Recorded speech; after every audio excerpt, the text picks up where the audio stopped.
welcome back. We're here. It's Roll for Mischief time. What's the thing I usually say? Oh, yeah. The name of the game is Voloheen, Winds of War. The name of this episode, episode 15, is Siren Song, being dungeon mastered by the awesome Asakini right there.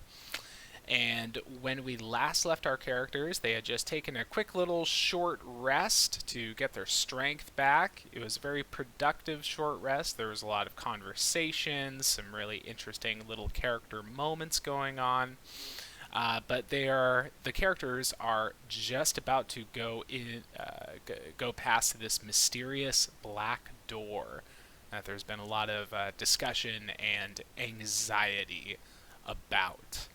And yeah, I think the last thing that was said, that Darun said something about how we're about to go into the belly of the beast, or something like that. So Sounds accurate.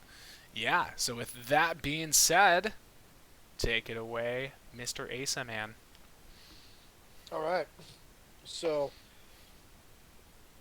the black door stands above you, seeming to tower over you much more than it did recently.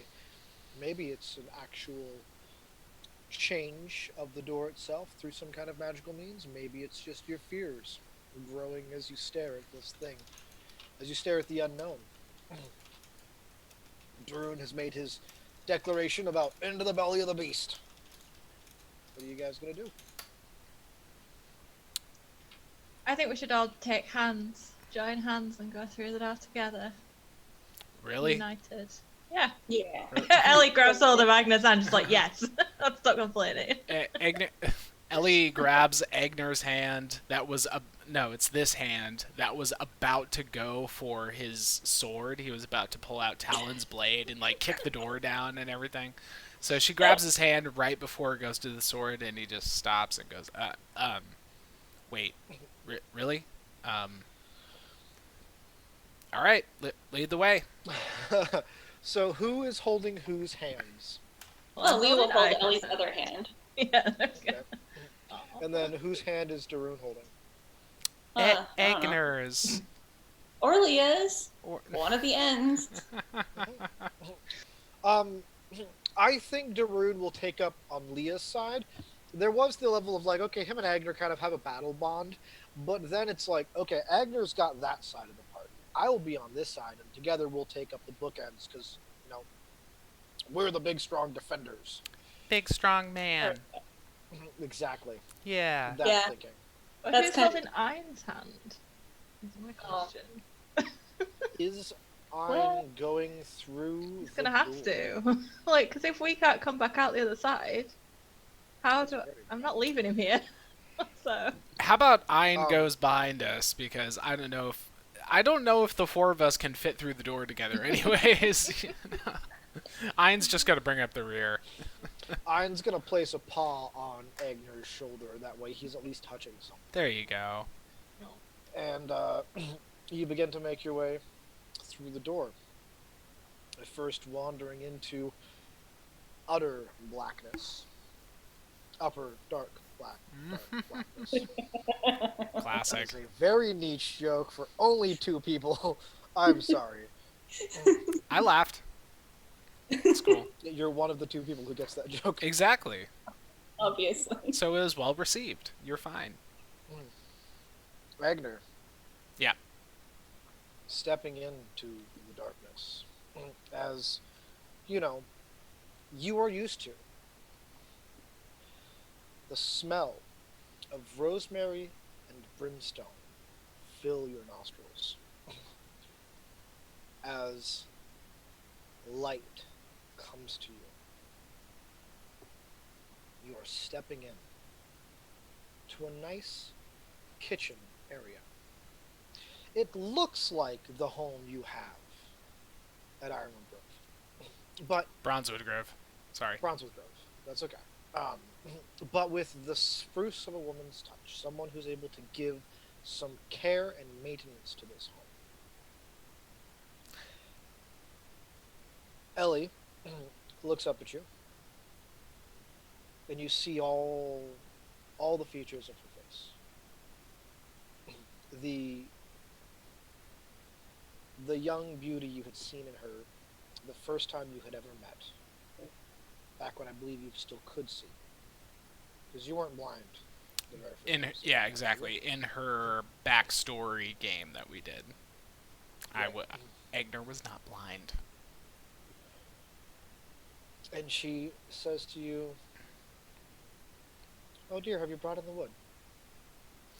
Eigner looks down, and without even realizing it, his arms were full of wood. About five or six logs stacked lengthwise in his arms, and he catches himself for a moment. Realizes, oh, I do have wood in my arms. Oh, I did. And he says, yes, I did. And then his eyes narrow, and he realizes that he can't necessarily trust anything that's going on right now. But for a second, he was fooled. Oh, no, no. Go on. You. No, you. No, you. She says, "Oh, just put it over." Gestures to a spot, and you see just a clutter of tinkering bits, and mechanical pieces, and maybe a spill of grease on the floor. No, no, put it over. And then she gestures to a spot where Ian is resting against the wall, seeming to be in a slumber, his arm dismantled as though Ellie was tinkering with it. Oh, just find a place for it. Yes. I will. And Eigner goes over to the fire, finds a little bit of a corner to stack the things. He takes one or two of the logs out and carefully places them in the hearth. I presume under a big old cauldron that's got some nice stew simmering in there. And as the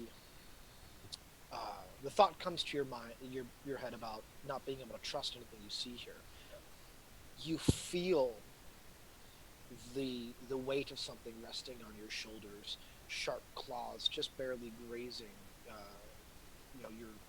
your neck above where the kind of open space in your armor is at, and another hand grasping your, I'm gonna say right hand, sure, that's the one you chose holding. A hand grasping your right hand. You feel these phantom touches.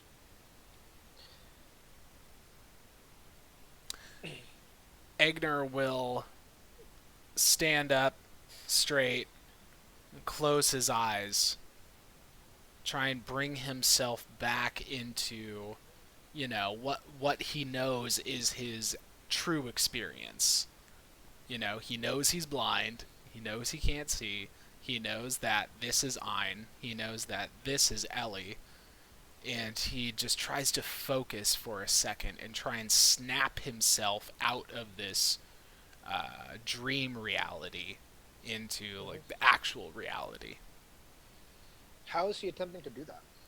Just by focusing, closing his eyes is a big thing, because he feels like if he keeps his eyes open in this fantasy, then he'll just start to think it's more real.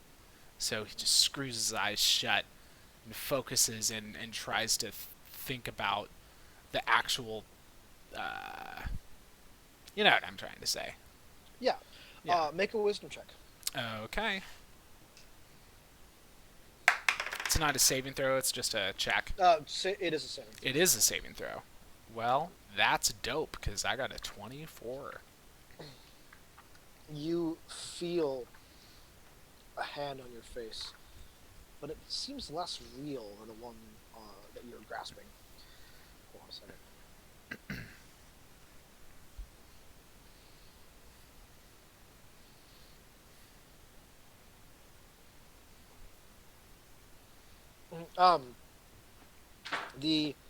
The hand feels less real than the one that you're holding, and the voice coming to you seems to be kind of wavering. And Ellie says, "Oh, honey, are you okay? Are you thinking about Urana again? Because we dealt with that, and you can see now. As soon as you gave up your faith in her." So just open your eyes and accept the life that you've built. Wow. You're not fooled. uh, And as you seem to not be falling into that, you then feel a sharp, like a sharp sense across your cheek as the skin is cut into by something that feels like metal. Take 4 points of slashing damage. okay. And did you want to say you were doing anything else? You're in the middle of talking. Well, I mean, I was going to say something, and then you cut me. How inconsiderate of you. I'm sorry. So Eigner opens his mouth to speak, and then feels the slash, and then reflexively says, "Wow, what the fuck?" and then opens his eyes. The voice that comes to is not that of Ellie's. It still carries the sweet, honeyed sense of someone trying to seduce you as much as possible, but underneath a bitter resentment. Fine. If you would like to remain blind in your faith, be my guest. You open your eyes. There is nothing but darkness before you, as it's always been. The scent of rosemary and of brimstone hangs even stronger in the air. Ellie, you're the next one in the chain of peoples. Oh. You step through the door, pushing into your workshop. Along the walls are the many different versions of Warforged you've been able to tinker with and improve along the way. And a voice greets you in the cheeriest of ways. Ellie, you have returned. And spreading his metallic arms wide is the shiny, improved, and most pristine version of Rue that you have ever seen. He embraces you in a great big hug. I'm so happy you're home. What should we do next? I love it. Oh. What? I don't even like, so I don't even know what she would be like responding with. Like, just stutter? Maybe like, Rue? That, did you... Of course. And I know you have been traveling for a long time. Eigner has prepared his famous stew several times. I've tried to give him pointers in how to make it even better. All the things that Alan taught me, but you know Eigner. He has a way of doing things. And then you hear a voice. Sis, you're back. And you turn. And behind you, through the doorway, coming up the yard, is Ren. 10-year-old Ren. Holding in his arms a pot of something steaming. I've just finished steaming all the potatoes for Eigner. He's gonna make his stew again. She's gonna like move to him, and it'll be a slower, like a slow walk that turns into a run, and she's gonna probably try and like scoop him up and probably knock the pot out of his hands and pick him up and hold him if possible. But stop it! That's gross. You've made me drop all the potatoes. Eigner's been dipping into the whiskey. He's gonna yell at me. I think she would probably be like crying into his like shoulder pressed against her. And she'd probably say, don't worry about it. Don't worry about Eigner. Don't worry about anything. He nuzzles in and kind of hugs you back. Don't worry. Or I won't. I won't ever worry again. You're here now.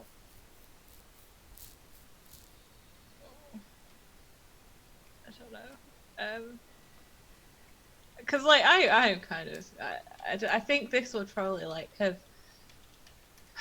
like she's kind of holding on to this moment for a little bit, even though she maybe does probably know that it's not real. But so like from where I am, can I see like, am I outside now?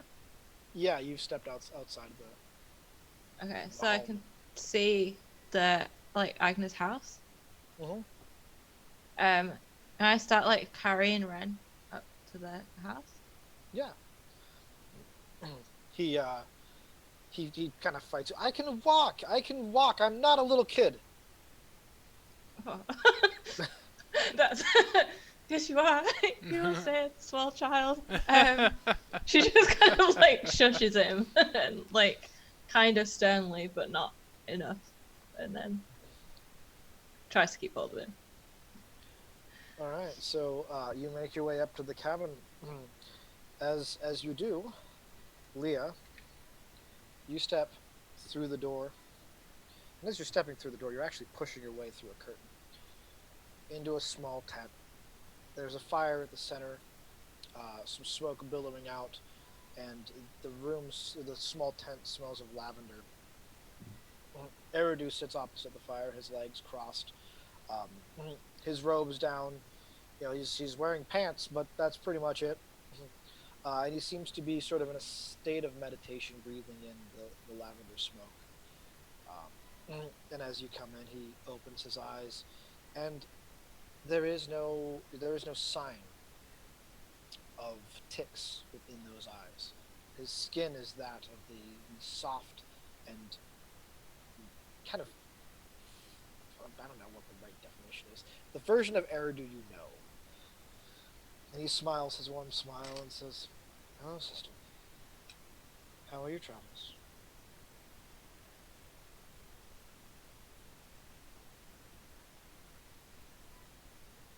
And I don't hear you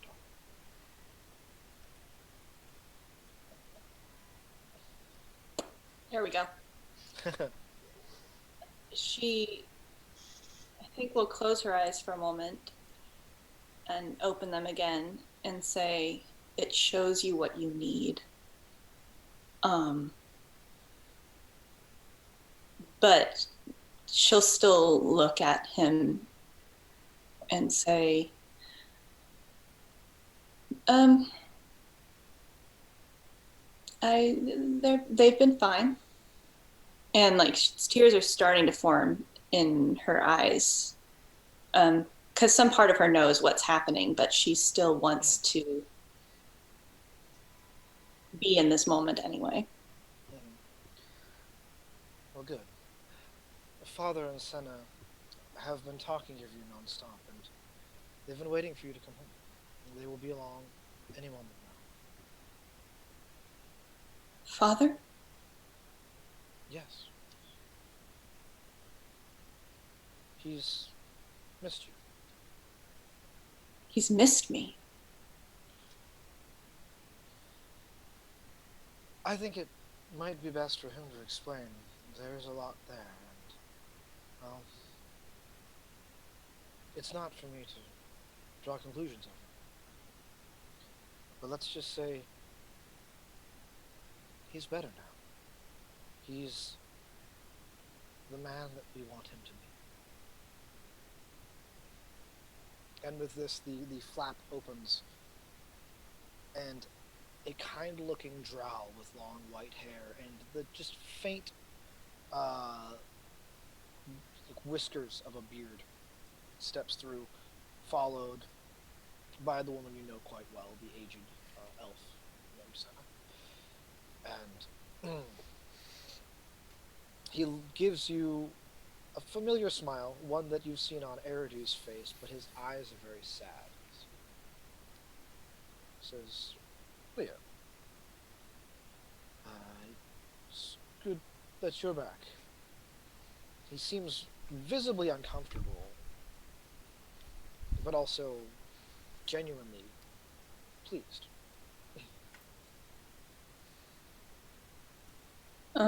She's gonna turn away for a moment, just stare off into space, maybe stare at the wall of the tent and just repeat to herself, it shows you what you need. And as you can see, tears are definitely doing a thing in her face at this moment. And she looks back and says, "How is this possible? You hate me." He takes a step towards you and, no, I love you. I have always loved you. I just couldn't see it. And I couldn't show it like you needed me to. But Eridu and I discovered something. Something that allowed us to throw off the shackles of our own blindness. Tix was just a manifestation of me. The part of me that was my own hurt and rejection and pain that I had cast aside. And in doing so, I had made myself something callous, something that could not really show love. He carried it for me, but Tix was never his to hold on to. Tix has returned to me, and now I know the pain that I have lived through, and the pain that I have inflicted on you, and I deeply regret it. You know I would have loved you if you had let me. And I pray that you will give me the chance to be worthy of that love.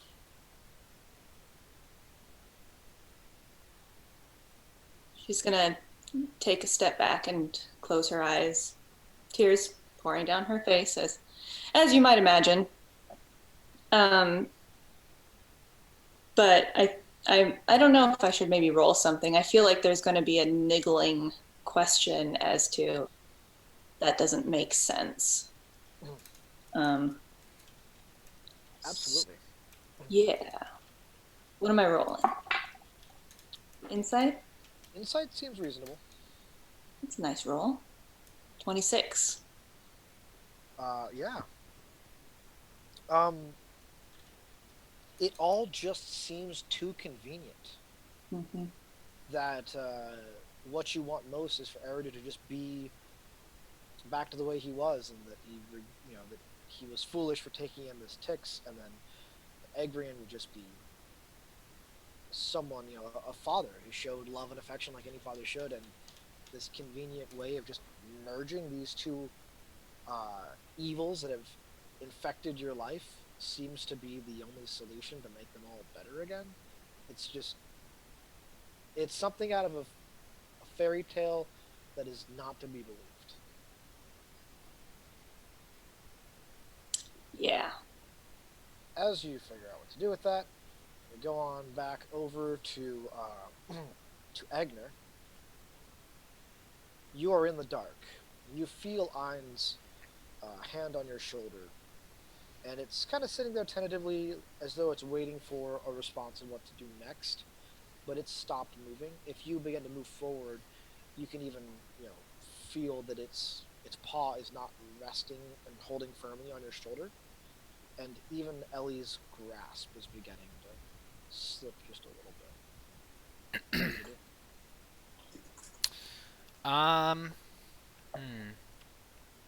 Eigner will.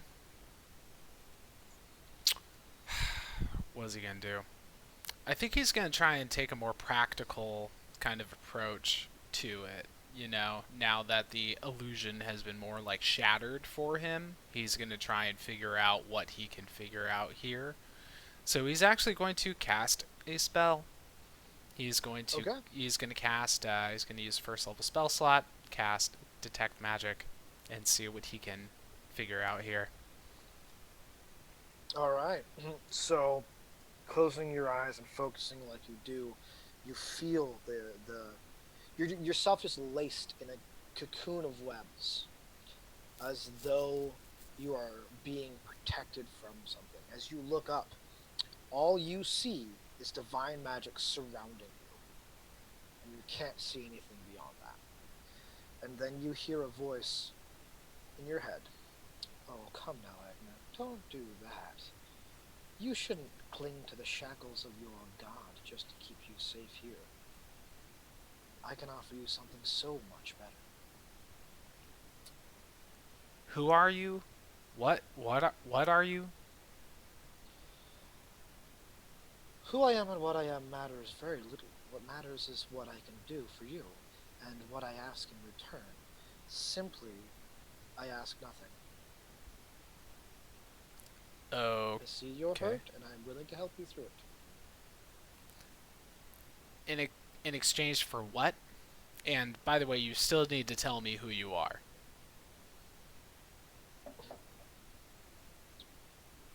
In exchange for you leaving, you needn't stay here any longer. You can return to your home, and you can have the things I have shown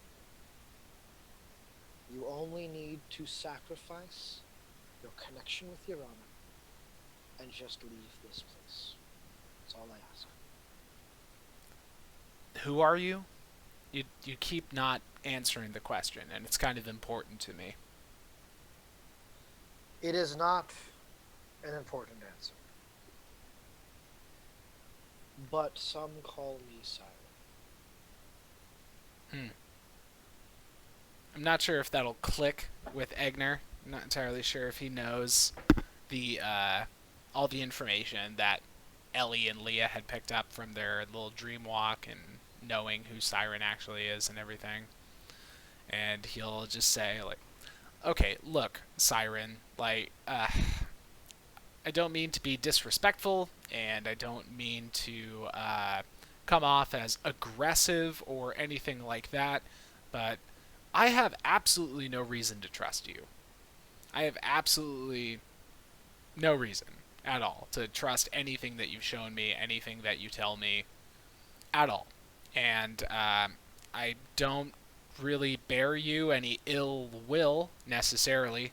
I'm just here on a mission, and I'm going to complete the mission.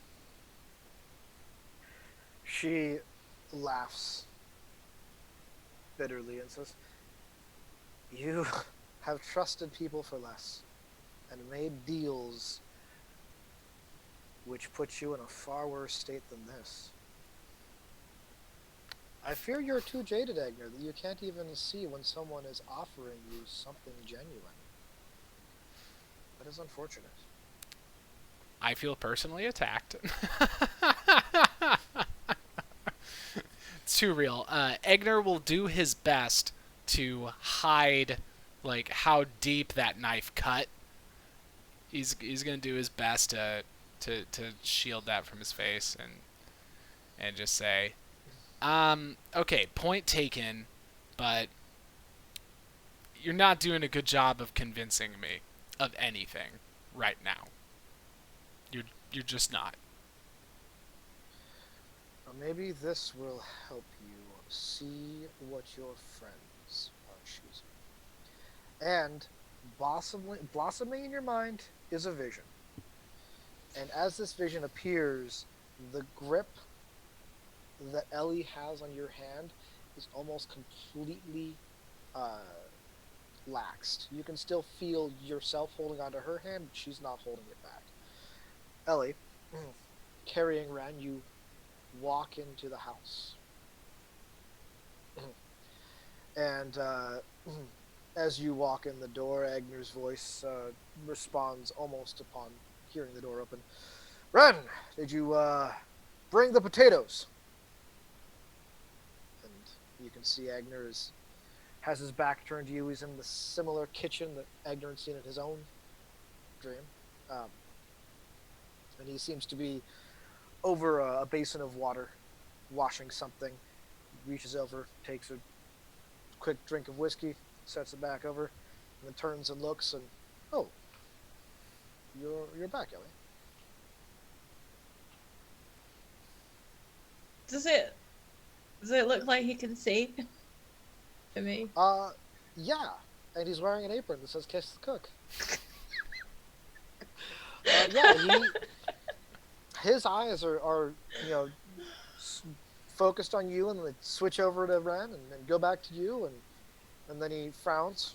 And where are the potatoes, boy? She made me drop them. Um, forget the forget the potatoes. What? Why is it always about potatoes? Just like I don't. Oh, what? What is this place?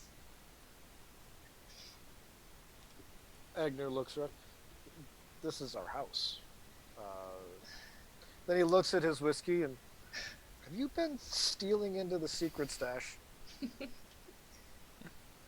No. I.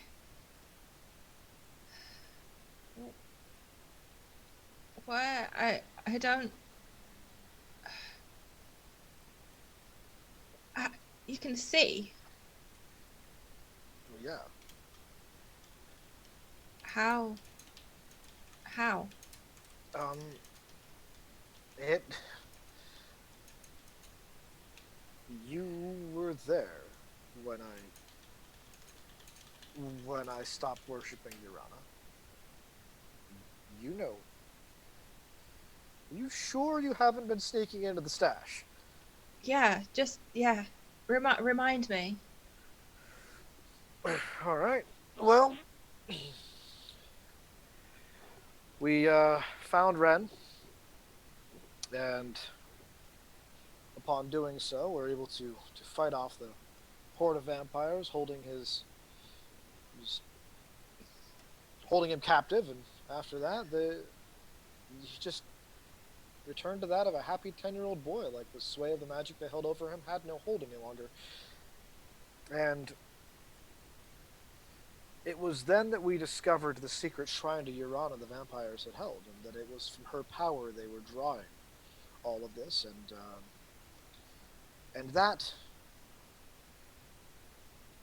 that is when you were able to convince me that I had been blind. Not literally blind, but, you know, figuratively, in my faith to Urana. And that she was the thing that was holding me back all this time from being, well, being happy. And once I accepted that and I dropped my faith in her, my eyesight just came back. Gradually at first, but then over time, it turned out that I was able to see just fine, that she was literally keeping me blind. Can I do a roll now as to how much I believe that's possible? Like the whole magic fallout just like disappearing off of Ren and the Of course, yeah. Urana stuff. What if And it's true? Oh my god. Eigner, you are watching this from outside. Oh, great. You Okay, hear- cool. You hear the voice again. You see, this is a life you could have. You have your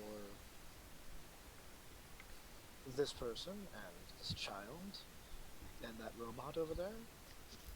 These things all seem to make you happy. Your whiskey is tasting wonderful, and you can make your stews all day long. You're surrounded by friends. The one called Eridu isn't far off. Would you like to see him too? And what's your roll, Ellie? 11. Okay. Yeah, seems it seems to fall in line with what you believe Urana capable of, and it would only make sense that you would keep Eigner bound like that. If you keep someone blind, you're able to convince them to remain subservient. That's kind of her MO. It's kind of what she does. It's too plausible. Oh no. So like at this point, what should her way of thinking be? Like how overpowering is this thing? Like would she realistically still be like, this isn't real? Like questioning it or not? The real question should be, at what level does she stop caring that this isn't real? Hmm. That's the question that you gotta figure out the answer to. How much of this is she willing to accept just because it's something that she wants?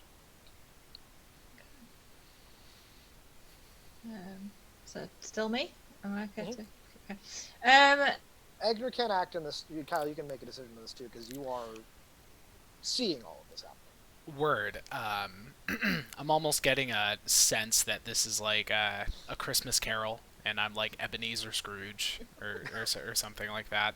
Um, Egner will be as grumpy as Ebenezer Scrooge, and he will say, "Siren, whatever you're trying to prove here, yeah, it's not working. Showing me Eridu won't change anything. You're None of this is going to become true just because you think it will, or you're trying to convince us that it will. This is ludicrous." And that's all he'll say for the moment. You are either extremely blind or just stupid. I'm not sure which. ¿Por qué no los dos? Why not? Why not both? Why not both? Why not both? Um, what'd you decide on Ellie's thinking here? I think she's still going along with it for now because I think she has more questions that she feels like she could get answered Okay. in this at the minute. Do you want to ask those questions now? Yeah, unless you want to do Leah's and then come back, I don't mind. I think Leah's and come back sounds pretty fitting. Cool. So, Leah, staring into the face of Agrian, in his convenient story of how he and Tix are one and the same, and that Tix is just all of his pain that he had been putting aside, and that by tearing that out of himself, he had become a cold-hearted monster. By accepting that pain again, he is able to accept the pain that he has caused in turn. What you want to say? Leah's gonna look down at the ground and she's gonna be just sagging with sadness and say, to the ground, I thought you were going to show me a true possibility. I thought when you were going to show me what I needed, you would show me something that was actually possible. Eridu stands up and, oh, now, Leah, that's not fair. People are capable of changing. They're capable of a great many things. This could be your life if you wanted it. I don't think so. I do think people are capable of change. I don't think that this is a plausible way to make that happen. I don't see this future for myself. I don't think this is real. And what future would you have instead? This one? And the scene flashes, and Eridu is standing over Agrian, wooden horns protruding from his head, his eyes burning a greenish red fire, his skin made entirely of bark, his clothes burning away in the same fire, as his hands protrude into large spikes and they delve into Agrian's chest slowly, his teeth gritting, showing angular fangs, as Agrian, spits blood and screams in his death rattle. And then Eridu turns towards you and speaks in the same voice that is a mix of Eridu and that of a woman, and says, "Is this the future that you want? One where all revenge is played out, and all things end in fire and death? Is that what you deserve?" You know I don't want that. But there are never just two options. You can't save Eridu from this fate. It is the fate he signed on to when he took that being inside of him. But I can. I can help. Yeah. I want to help.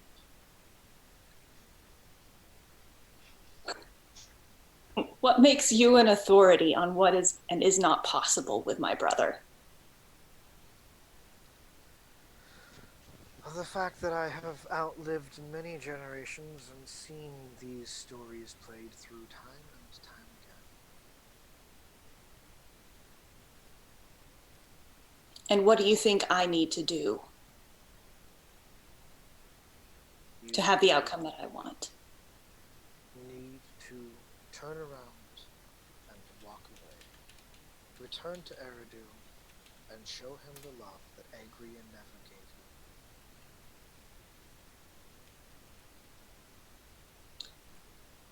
I already do everything I can. Me being here now in this moment shouldn't make an ounce of difference. I will return to him. I will continue to love him. We'll go forward as we were planning. You being here now threatens all good possible outcomes in this world. Why? Are you threatening me? No. You are threatening me simply by being here. That is why I want you to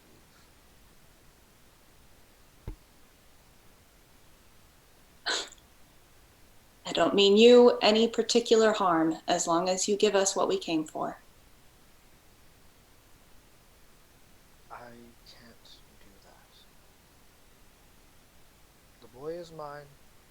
You are better off forgetting that he ever was here. He's not yours. No one person belongs to any other person. That's not how it works. You are not well versed in the art of agreements, then.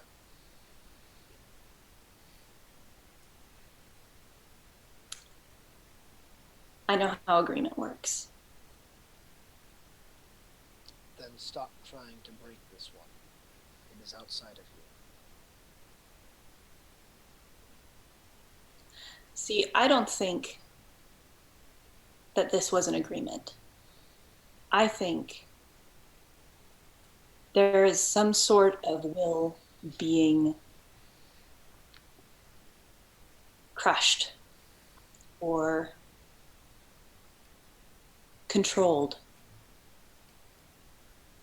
And I have a problem with that, as you might know, since you are apparently inside my head. There is a long pause as you feel the hand of Darun and Ellie growing stronger in your grasp. And then her voice says, with a bit of a smirk, "Seems your companions don't quite feel the same." You feel Ellie's grip laxing, laxing, and then Darun lets go of your hand entirely.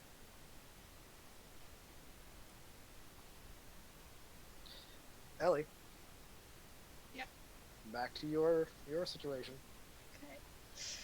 Okay. Okay. So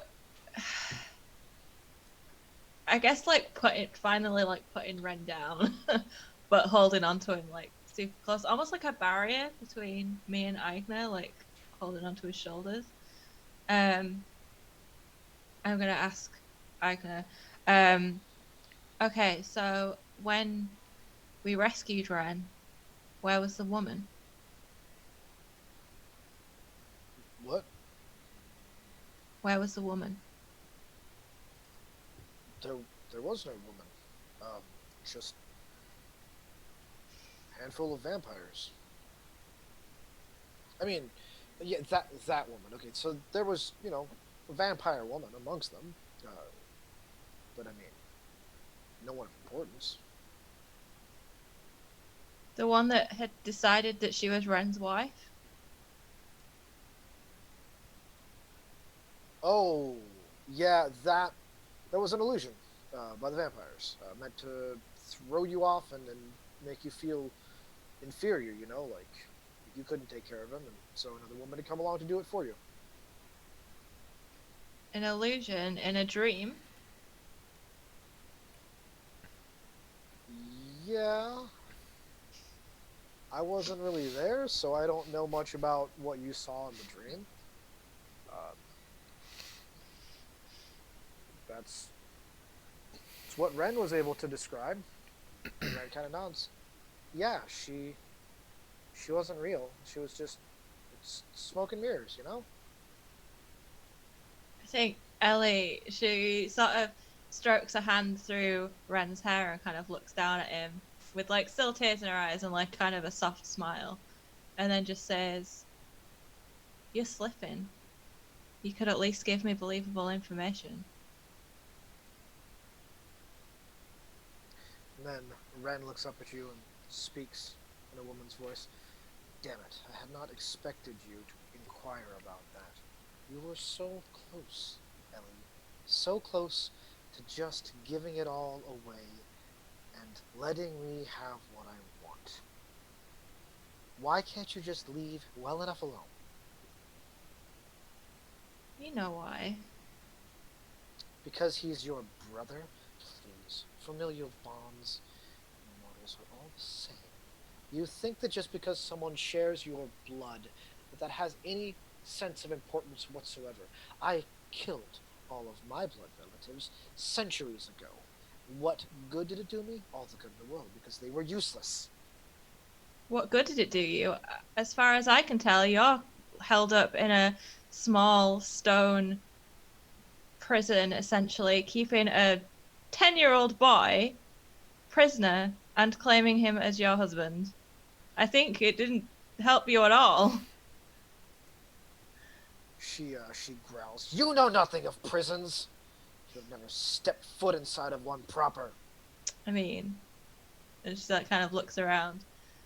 Looks kind of prison-like to me. Think this is a prison? Just you wait and see. And with that, the world around you begins to just, like, the ground cracks and flames and heat begin to pour through the cracks. Spikes jut up from the ground, displaying the bodies of everyone you've ever met and loved. Eigner, Ren, Eridu, Leah, your mother, your father, Zelor, Darun, Rory, all of them, burning on the pit of these spikes, crying out to you, asking why you let this happen. This can be your prison, Ellie, if I want it to be. But I'm not offering you that. So Egner is seeing this all go down still, right? Mm-hmm. Alright, so Egner has just been watching and just, been really, I don't know, almost bemused, like, especially with the depiction of him. Like, he kind of chuckles to himself and thinks, like, oh, that's pretty much spot on. That's, like, exactly how, like, not helpful I would be, like, in responding to Ellie. Like, that's, like, a little too real. And so he's like almost like chuckling to himself, and then he feels really proud of Ellie when she like confronts Ren. Is just like, you couldn't even give me believable information. But then all this shit goes down with the spikes and the fire and the everything, and then Egner realizes that he's just got to do something. So what he will do, and I don't know if this is like actually gonna do anything. I just like think I'm gonna go for it. And also I'm bending a little bit of my own rules because I want to use the power in Talon's blade to do Hallow. I think I already did it once before, and I was thinking in this episode, and I was thinking I would only use that like once per episode. But if it's cool with you, I feel like this would be a good time to try and use it, try and do something. Yeah. Okay, so he'll take out Howland's blade, he'll stab it into the ground or whatever it is where they are, and he'll channel the power of the blade to blast out in a 60-foot radius all around him. And he's going to choose the daylight option. So any magical darkness or anything that's being created just gets blasted away, and everything is just filled with light. So the room just fills with light, and all around you, you watch as the image burns away. And for a moment, you can see. And you can see that you're standing in a dusty room. blackened corpses lean against the wall. They look to be dwarven in stature, their armaments very set in the pattern that is familiar to you for dwarves. Eigner can And see. Agner can see in this light. And Cece. Cece, yeah. Ooh. And Ellie is standing there, her hands clasping limply at Leah, and Darun is laying on the ground, just clutching his shield to his body, his halberd laying ineffective on the ground. And then she says, "You tried something very pitiful here. Your gods can't help. You've been able to, like, as darkness covers you again, you've been able to blast away the shackles of the illusion for yourself. Are you talking about me? Yeah. Yeah, cool. But, Ellie, what were you going to do? Okay, so fire and crying like spiked people.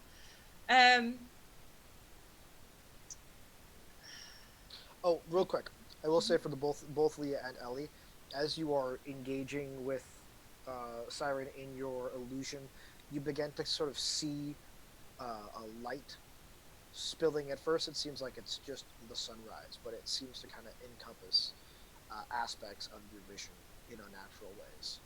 But that's the effect Agner has on your particular situation. Go ahead. So what was the last thing that she said to me? You don't know prisons. Oh, this isn't. She said this could be your prison, but it's not what I'm offering you. I'm just gonna kind of like tilt my head. Well, what are you offering then? I'm offering you a life with Agner and with someone much like Ren. But not Ren. He is the cost. Why would you think that I would take an offer to have someone that's not my brother? Why a small child that I don't know? Why would I choose that over my brother? Because you never need to know it's not your brother. I can make it so that all of this, and all of these memories are gone. That you are at home with your brother, with Egner, and there was no nightmare where he was abandoned in the north. But the real Ren would be still here, being used by you. Being used, Ren likes it here. Ren is here because he chooses to be. Yeah, I'm sure. If you don't believe me, then maybe you should ask him yourself. Are you gonna let me talk to him? As the light grows and the illusion is being kind of melted away, she says, "Come find me. Then you can talk." Oh, I will. And then I'm gonna reach to pull out my light sword. Mhm. And I'm gonna start, I guess, walking towards the light, I suppose, or I kind of think maybe that's how I'll get out. Mhm. And then I'm just gonna say, we'll talk, but I'm leaving here with Ren and your head. And I'm just gonna kind of swing the sword a little bit confidently. Okay. Start trying to find my way out.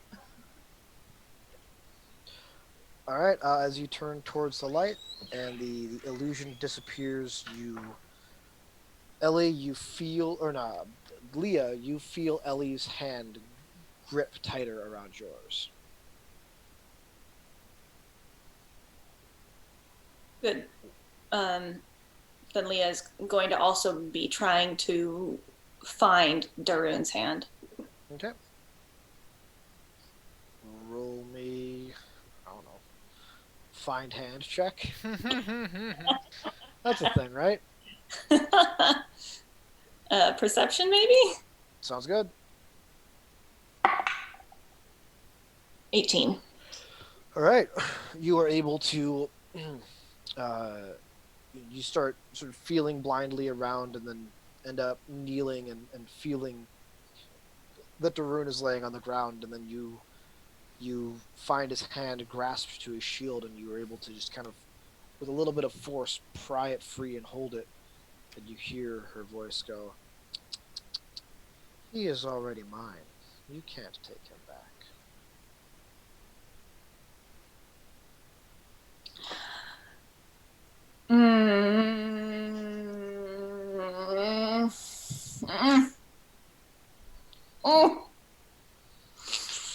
Oh, Leah's gonna cast Dominate Person on him. Yeah! All right. I'm way too stoked about that. Yeah, I know. You're kind of a Yeah, monster. I hope it's someone told such you a that. monster. I know. does I know. does not get a saving throw, since he is pretty much incapacitated as the light swallows the illusion, and you see Darun on the ground. All of you, except for Eigner, see Darun on the ground. He starts to stir and grumble, and his eyes just flash open. He looks at Leah and just stares at her, sort of expectantly. Okay, is she in his head? No, so you're in the room that I described to Eigner with the dwarven corpses that are blackened and all of that. The room is a worn down sort of guard post room. Hold on a second. Silly dogs. Them dogs. Um, and yeah, you're in this. I lost my train of thought entirely. I'm sorry. We're in a room with some some Corpses. skeletons. They're not skeletons. They have leathery, blackened skin that is stretched Oh. over their emaciated corpses, but they're dead. And Darun is laying there, sort of shuddering and staring at Leah. He seems to be conscious and out of his illusion. What's she going to do? So she is not in his head yet? She hasn't actually cast that yet? Or Oh, is that? Yeah, that's kind of how that works, I guess. The domination. yeah, because you get a telepathic link as well. Oh, okay, yeah. So yes, that happens. Okay, so when she connects telepathically with him, the first thing she asks is, "What do you want to do? What is your plan?" He sort of grumbles and says, I don't know. I think that Zelor made a mistake when he saved my life. He should have let me die. What did she tell you? She told me that I could go back into that moment, and I could have my hero's death, and I could be buried amongst my forefathers, and I could go and live in the halls. And you believed her?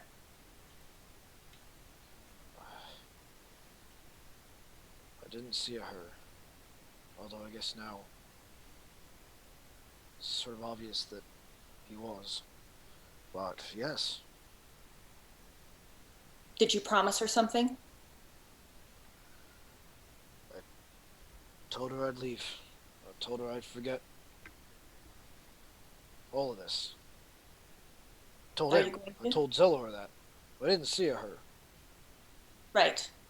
So that was Siren, the person we told you about, the one that's holding Ellie's brother. Only makes sense, I guess.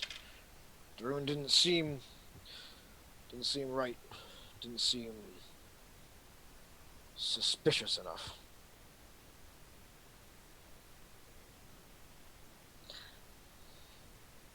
So you have a choice.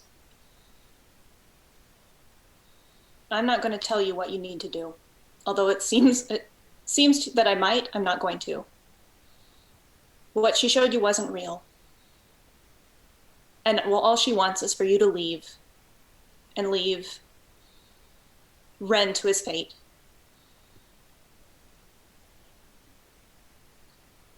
Are you going to stand with us or are you going to go? Darun rolls his shoulders and pushes himself up, picks up his halberd, and he says, "Well, I'm standing with you. I'm gonna face her, and we're gonna fight to the death. One of us ain't gonna walk away." You may need to get in line for that. She is going to check and see if he has like any actual like influence or hooks of another person in him, aside from anything else. I feel like that's something she would be able to notice while she's doing this thing. Yeah, go ahead and roll me. Roll me an insight check. Okay. Wow, I'm rolling nothing but 18s today. That's another 26. Good for you.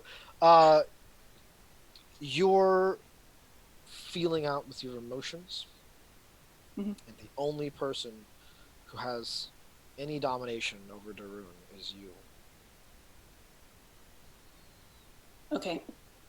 I'm gonna butt out because I don't want to do that anymore. And yeah, so I'll leave, drop the domination, squeeze his hand, and say I'm sorry. He just sort of nods. Well, can't say I like someone digging around in my head and playing with my sense of self like that, but if you hadn't done it, I would have been stuck here rotting like these corpses. And he taps onto them with his halberd, and as he does, it just crumbles to dust.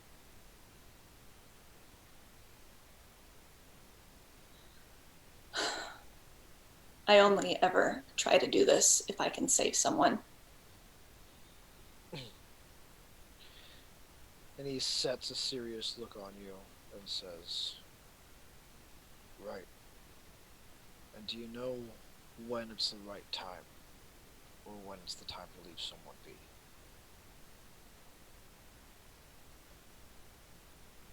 Maybe not. Perhaps it's time you start focusing on that then. Don't want to save the wrong person. Don't want to condemn the wrong person.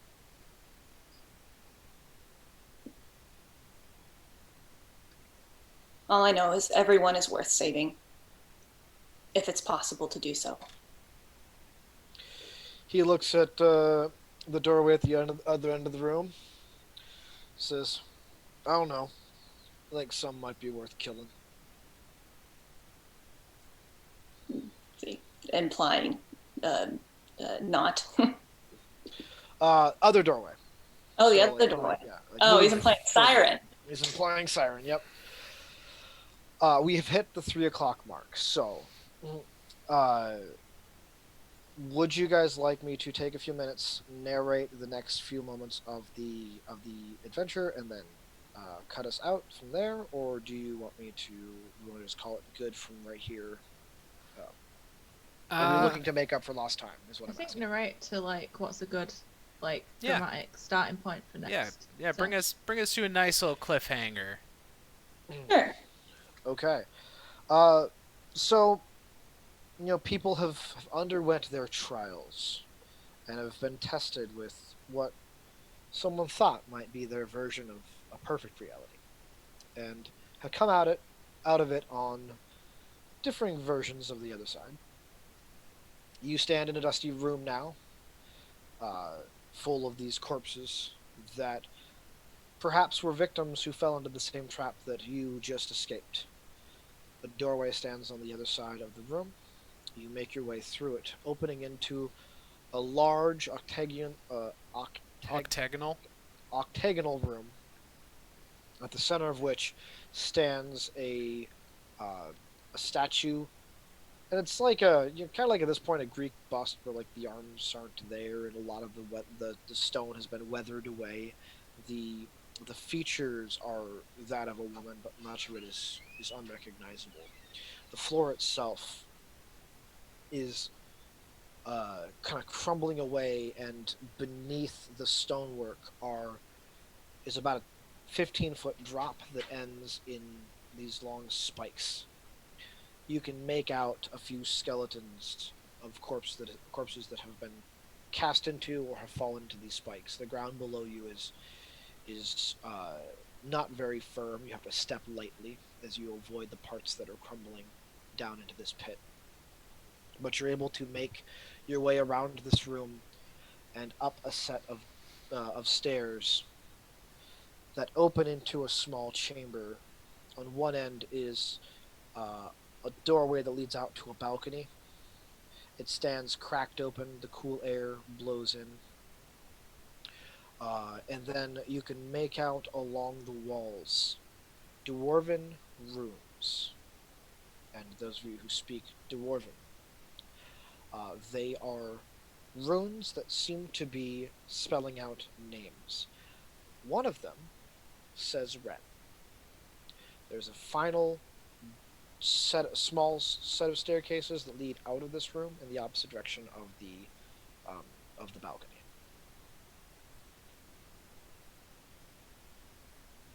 What do you guys want to do? Well, Leah doesn't speak Dwarvish, so she doesn't know what the runes are at all. And Eigner doesn't see. Exactly. He would be able to read it if he could see it. Can I go and touch Ren's name?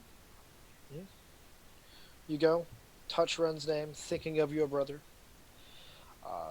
At first, thinking of him as his 10-year-old self doesn't do anything, and then the image of him as a teenager pops into your head, and the rune lights up, the wall melts away,